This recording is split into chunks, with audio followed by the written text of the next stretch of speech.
decided that I wanted to touch everything. So as a girl growing up in Baltimore City, we're not talking about the pretty parts, we're talking about Baltimore City. No, I did not come from Baltimore County. I went to Baltimore City College, the #1 school in Baltimore City, in case anybody ever needs to know. And I decided that I wanted to give back to the community. But my level of give back was different because I had all of these degrees under my belt. I had my regular old BA degree, I had the GW Law School degree, I had the Georgetown Master's degree, and I said, what can I do in order to give back to a community that's in need? And I looked at everything. I looked at poverty, I looked at the little kids with the big stomachs with the nets in the eyes. I said, that's just not me, I can't get in that environment. So I decided that businesses are in desperate need of expertise without breaking their dollars. What does that mean? Businesses were in need. I would notice that we would have all of these people who would say that they were in business for themselves. And just as a caveat, if you are in business for yourself, learn to say the word business. It's not business. Y'all heard that before? Show of hands. I own a business. Oh, Jesus. So I decided that the way that I would give back to the community is that each year I would find a company that was struggling, and I would volunteer to turn that company around. That meant that I had to be on a mission to undress people in their companies. I had to peel back the pretty cars that they drove. I had to peel back the lifestyle that they said, and I noticed that their businesses were failing. And their businesses were failing because they did not know what they were missing. And they didn't know what questions to ask. Now, if you ever have to deal with me, we get naked. We simply expose what the truth is so that I can understand exactly what we have to do. You walk in through my door and it's real simple. April, where do we start? And we start from the beginning. And I can guarantee you that when we start from the beginning, there are a whole lot of other pieces that are usually missing to the puzzle. So as what my day job was is that I was a financial crimes prosecutor. I worked at one point for the FDIC, the Federal Deposit Insurance Corporation. It was my job to go inside of banks and participate with bank closings. Take a look at what the bank president was doing. Decide whether or not it was in our best interest to seek prosecutions against these bank presidents. Bank after bank after bank after bank failed. In 2008, during the financial crisis, since then we had 520 financial institutions fail. Before then, it was probably about 35. We were in trouble. But what I did learn is that all of these bankers with their nice suits on, and the nice cars, and the nice business complexes that they were in, they didn't know half of what we thought they knew. Because the outside looked like they were so much smarter than me and you. They're a bank president, they gotta know what they're talking about. But when you unmask the bank and you take apart exactly what was happening, you had to say my 4-year-old could have run the bank. And that to me was a clue, a cause to be concerned, because if we have people who automatically get held up to a pedestal because of a title and because of a suit, now we're in trouble. So I decided, how do I give back in a way that makes sense? There was a company that came to me almost 8 years ago called Delectable Cakery. And Delectable Cakery was a company that used to be in Mount Rainier. And by the time I got involved, they had received an eviction from their storefront. And then they were working out of an 800 square foot facility. When I got involved in the company, I would ghost whisper, be a cheerleader on the side. I would tell the owner, who's now my business partner, this is what you do. This is what you gotta do. Let me ask you this. And nothing that I offered for free was ever done. For free. But you know how it is when people want something for free. They're not serious, I'll make y'all pay just to let you know. You know, sometimes people come up to me, you know what, I just got one little legal question, no such thing. Damon, put on the meter. Okay. Thank you. So when the company came to me, the first thing that I noticed is that they have people who work for the company. And when you get a chance to go into people's businesses and you see people and you see what they do, you know their children, you know that their kids are in this school, you know this one is sick, it makes you accountable for making sure that they are okay. Long story short, long story longer. I hate to lie. No matter how much information I gave to the company, they could not turn themselves around. And in the spirit of when people are at their financial pressure points, the heads go in the sand, and everything starts to cave in, and they never look up. But they always look up when an eviction happens, right? Yeah. So it was the day of the eviction that I got a call. They said, okay, we won't listen to you now. Now, how are you going to listen to me now when there's an eviction on the door? So what I did was, I picked up the phone and I called the owner of the building. She was on the train to New York. Where's Delroy? Delroy, you know New York's finest. On the train to New York. And I said, you don't know me, but I think I can save this business. And she said, exactly what you're going to do. What are you going to do? I said, okay. I can't tell you exactly what I'm going to do, but I can tell you what I've done for the financial industry. And I'm thinking, if I can convince you to stop this eviction, then I can prove to you exactly how I can turn this company around. And you know what she said? Okay. I said, is that it?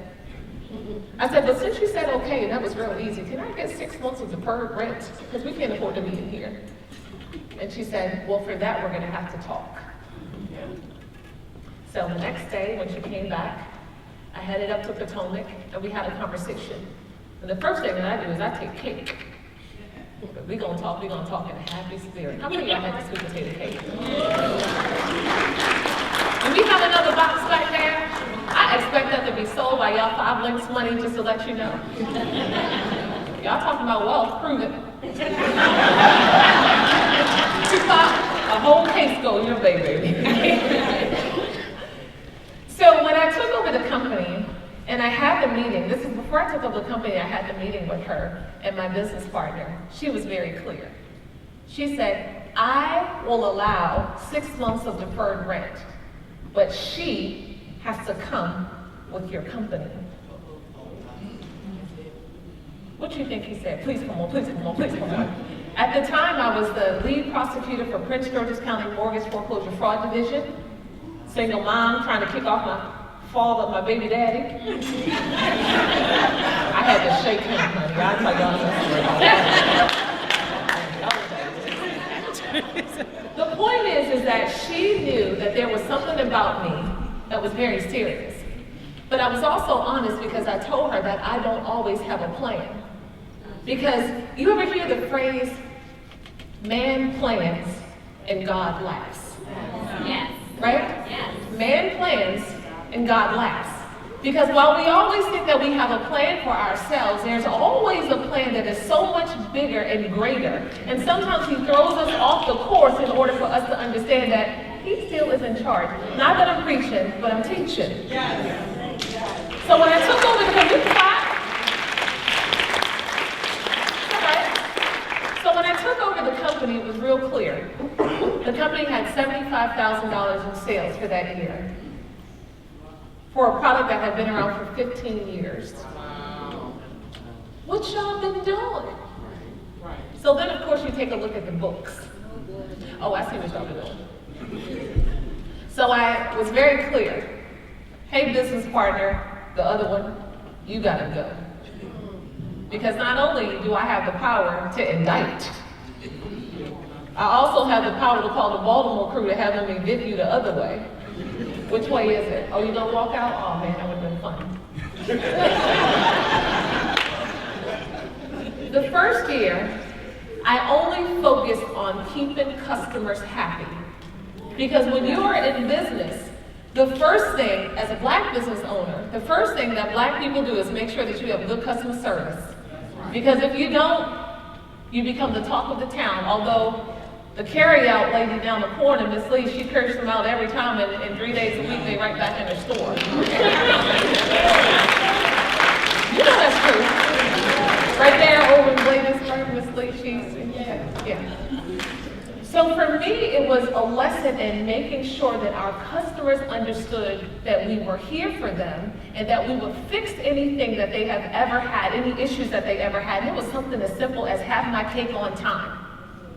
Because if you have a product, people want their cake. If you have a birthday party that's starting at 2, and I got a staff walking in with a cake at 5 o'clock, it's okay that they're upset. The second year I decided, while working part-time at the bakery, was how do I partner? I am a huge proponent for partnerships because the phrase self-made irritates me. I don't know anybody that is self-made. No entrepreneur can ever do anything on his or her own. They rely on somebody to buy product or service. They rely on suppliers to deliver their stuff. So the phrase self-made to me is arrogant and it is wrong. It's the small people in the corner who can't afford to invest in their company that tell them, go, do, run, you can. That's not self-made. That's people who are supporting you. It's your parents who hold you accountable, or who pat you on the chest and say, well done. It's the little things. It's the look in somebody's eyes that tells you that you are right on the cutting edge. So people who are self-made, take that phrase away because none of us are self-made. It's about partnerships and it's about understanding how people partner. And it's not always about writing a check. But I needed checks. When I took over the company, there was one thing that I said, I got the staff together, I said, hey guys, I got this master plan. And they all ready, oh, she got a master plan, oh, she got a master plan. I said, no matter what I ask you to do, the answer is yes. That's the plan? Okay. Why was that the plan? Because we've already did it your way, and we saw what the result was. So now we're going to do things my way. Well, what's the written plan? I said, well, let me tell you about written plans. Written plans are helpful, but they can also be constricting.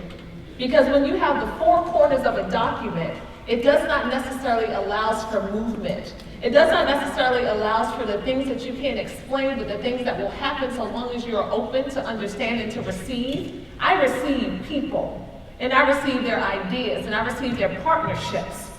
And the reason that I do it is because I understood that there is this yellow brick road that I've always had to follow, which is the plan for the life. And sometimes on that yellow brick road, I'm all up in the trees, all up, let me step on this road, let me look up in these trees. What's that, apples? Is that a Tin Man? That Tin Man, is that the lion? My hair looked like a lion. Who said that? But out the peripheral, every time I've left that yellow brick road represents that path that I'm supposed to be on. I still see it, it's clear. And once I get back onto that path and steer the course properly, then that's when the people and the opportunities simply come. So when I say partnership, I mean the partnerships when the little women who've been buying cakes from us for 15 years will come in and say, I think I see a change. I think I see a difference. I think that I'm happy what's happening. That's a partnership because she's still partnering with us in order to buy our product in order to create a job. That's right. So then I said, why can't we build a partnership that is more visible? So I started with Wegmans. I was in a Wegmans one day, sitting down, having a cup of coffee. And I went over to the bakery department and I said, why can't this be us? Because if I think that I should have something, then it should be given to me because I only ask for things that I think that I earned and I think that I deserved. Hey Wegmans, you're in our community and you have bakeries all around here and there are people who need jobs. Let me tell you how we can partner. I was sitting at Wegmans and you know how like when you go to stores and they have pictures of people on the wall that tell you what department that they work in. I happened to see a picture of the guy who was the bakery manager. And I looked at his face and I noticed that the guy was standing right there in the produce section. Excuse me, sir, come in for a second. I got some cake in my purse. Can I let you try some cake in my purse? I know it's strange that I got cake in my purse. But I got cake in my purse. So when he sat down and had the cake, he said, we would love to talk. A week later, we awarded 2 Wegmans. 3 weeks later, 13 Wegmans. But it had nothing to do with me. It had everything to do with the community accepting accepting us into their communities. And it had everything to do with the people who sat out there and took our samples and actually took their money to buy to show that they liked the product and just show that their money had value. Starbucks. I wanted to go big. I was at a Starbucks in Landover Hills, getting my lemon pound cake and my cup of coffee. And before I brought it, I took a step back and I looked at the bakery case. And I said, why can't that be me? So I did what anybody would do. I Googled it. And the reviews that I got from Starbucks and their cakes wasn't that great. So I decided, let me figure out how I can start at the top because I think that they need this product. So I figured out how to get to the head of Starbucks. And I sent the head of Starbucks an email. I exaggerated a little bit. I said, this is a long shot. My name is April Richardson, and I own the fastest growing commercial bakery in Prince George's County. I don't know if that was the case. And I said, if you would try the product, I can guarantee that you will want it in your store. I would love to ship it to you. And I went on to describe the moistness and all that stuff. And 3 hours later, I got a response. Please ship me the cake. What? Oh my God, I don't know how to ship a cake. The next day, I had 100 different boxes of manufacturers, some dry ice. I wasn't sure if I had to put gloves on. When I was nervous, I was like, it's smoking, what are we gonna do? And I said, that's just not what I do. And this is at a crucial time in my finances because I had invested my money into keeping these jobs at this bakery. I had nothing left. And I said, this is not why this has happened. So Saturday night, I went online to try and find a plane ticket. And those plane tickets were $750. One way, $750 the other way. I ain't got that. There was one ticket left for $179. Who was that for? You better know. I took the flight, took my cakes. I had a one-way ticket and no hotel. I got to Seattle, Washington at 3 a.m. Got in the cab, looked at the cab driver, he said, where you going? And I'm thinking, let me channel movies, take me downtown. How long is it to downtown, sir? 20 minutes, Google. I'm looking for hotels, this is how things work. Saw an expired coupon for a hotel. Take me here, because they have a freezer and a refrigerator, and that's what I need. He drops me off, he said, you sure you're gonna be okay? I said, watch me work. Got to the hotel and said, my name is April. I saw that you had an expired coupon in line. Can you honor it? What she said? Yes. Come on in. Love it. Because everything is about timing. At 4 o'clock in the morning, I sent an email to the president of Starbucks, to his executive assistant and to somebody else and said, you may be expecting UPS, but you get me instead. How do I deliver this to you? 4:15, an email comes back. Let me get this right. You came from DC to Seattle, Washington to hand deliver a cake yesterday. Can you stay another night? I'm coming from New York. I would love to meet you. Looking at the bank account.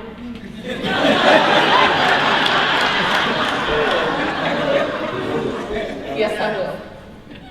How am I going to get my son from school? We'll figure it out. How am I going to pay for this hotel? I know that guy downstairs was cute. Did I bring those cute biker pants? Biker pants work, the ones that lift a little bit. When I went into the meeting at Starbucks, actually when I went to deliver the cake, the little executive assistant came out and she said, this is unbelievable. You have a meeting on tomorrow with someone. You didn't come this far for nothing. And I said, can you tell me when you're going to eat my cake? And she said, you know what? We're actually going to have it tonight at 5. I said, you're going to be in a room with D. Howard Schultz, and you're going to eat my cake? She said, today at 5. When we found out that you did this, we all decided to have it together. I said, bring it in, little lady. I said, no matter what it tastes like, I need you to say one thing and say it very, very loud. She said, well, what's that? I said, I need you to sit next to Howard and say, this is great.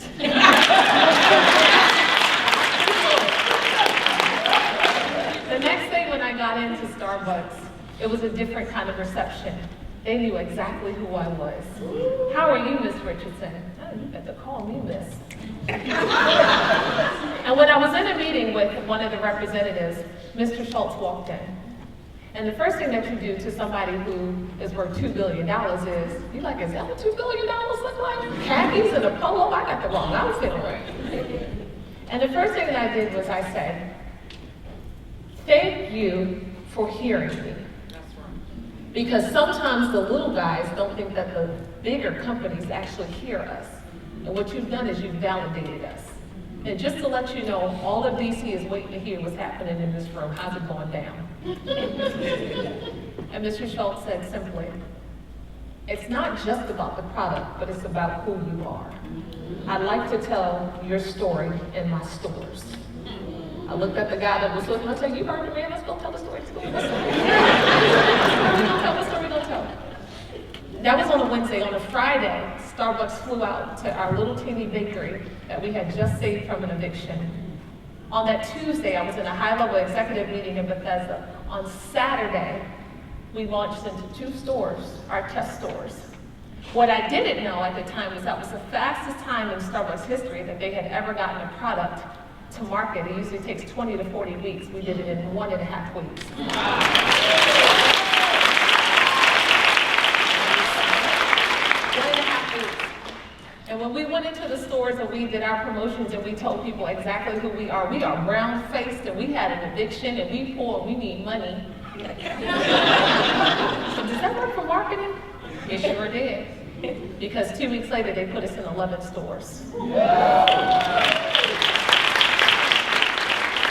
Maybe 2 months later, they called and said, how about 300? I said, how about let's go? To date, we stand in 300 Starbucks stores. The only African-American bakery that's been in their case. After I used that partnership, I used it to leverage.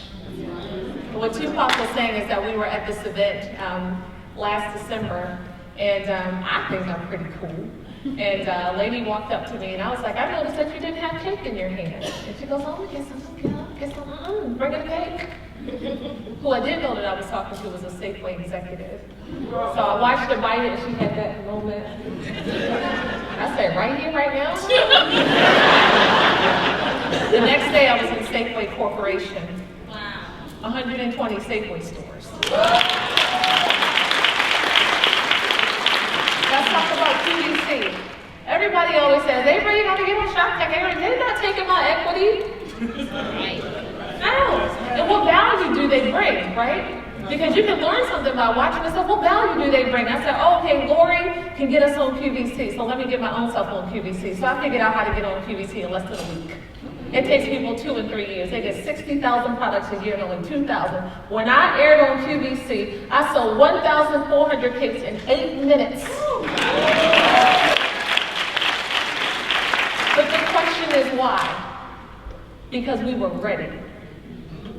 We were able. And we were running. And the word running has to be that part of your vocabulary, because once you know that the door opens, not only do you run in, but you take somebody right behind you and you be that Harriet and you take the entire crew into that door with you. Do you know how many doors and opportunities we are opening for other people who are just like us? Many doors. As a matter of fact, we're about to buy a company that builds doors without locks, so that it is not difficult for other people to be in the position that we are in. Simply put, we are divine. We have no reason not to do.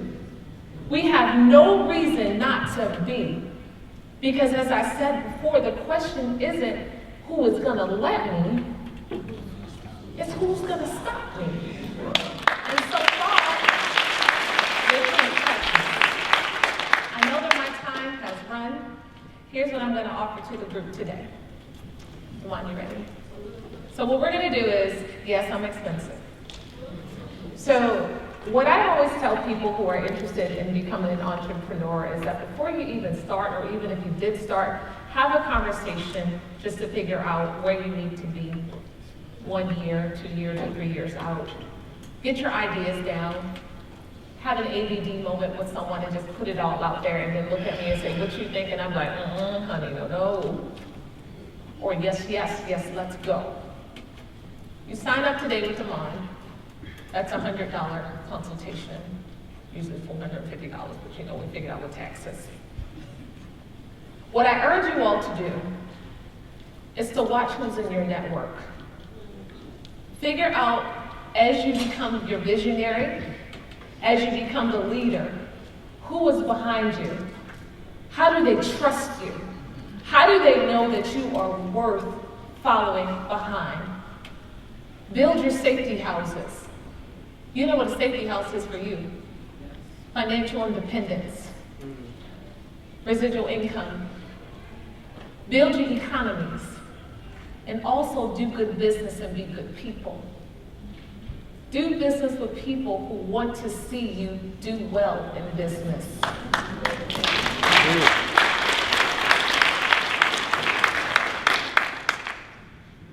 Be a light for other people. Take people with you. It's not just about you, it's about a legacy that people who have already created for us, and all we are doing is just standing in their footprints. So I urge you today, stand in the footprints, honor the footprints, and hold somebody else up as you journey along. With that said, I rest. Woo!